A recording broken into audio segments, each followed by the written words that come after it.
Welcome back to Askewed Reviews Food Reviews. And the food that I'm reviewing today is the Dairy Queen Fall Treats menu.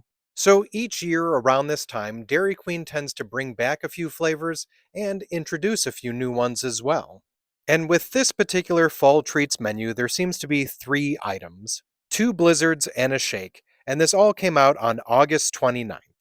The first one I'm going to talk about is a blizzard that's also a returning flavor, and this is the one that I was looking forward to the most. Because when it comes to pumpkin spice, if you put it in something, I'm gonna eat it. So, of course, I'm talking about the pumpkin pie blizzard treat. So, this one is comprised of the Dairy Queen ice cream, real pumpkin pie pieces, and it's garnished with whipped topping and nutmeg. So, the flavor of the ice cream wasn't too bad, but it also wasn't that great. Although the biggest issue ended up being the pieces of pumpkin pie crust that was throughout the dessert. These tasted so nasty. This might be the worst crust I've ever tasted on a pumpkin pie before. So, unfortunately for me, I'm going to give this one a 2 out of 5. Next, we move on to one of the new Blizzard flavors, Caramel Toffee Cookie. With this one, once again, you have the DQ soft serve ice cream. Then we have the thick, chewy cookie pieces, the buttery toffee, and the golden caramel all mixed together to make this treat. So, the first thing I'll say about this one, I'm not the biggest fan of toffee to begin with, so I knew coming into it, it probably was not going to be one of my favorite flavors. And then when you mixed everything together with the cookies, the caramel, and the toffee, it almost became too much to have to chew on. So I'm going to give this one a 2 out of 5. Finally, we have the only one that's a shake, and that's the Maple Cookie Shake. This one also has the soft serve ice cream, then there's real milk blended in with maple cookie crumbles, and it's garnished with whipped topping.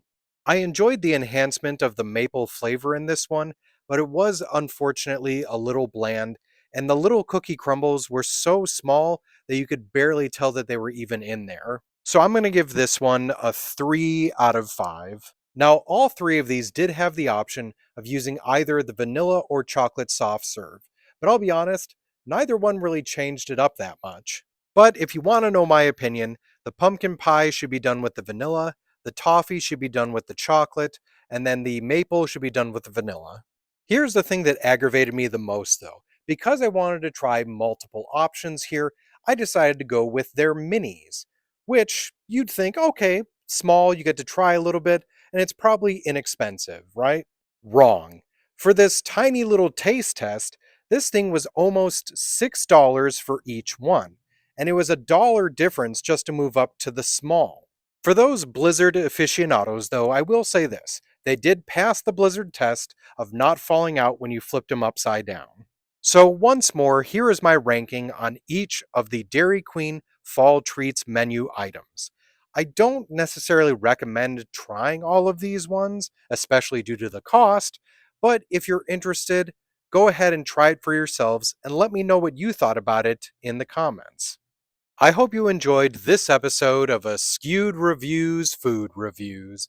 And if there's any other food items, whether at restaurants or grocery stores, that you think I should try and do a review for, please mention those in the comments as well.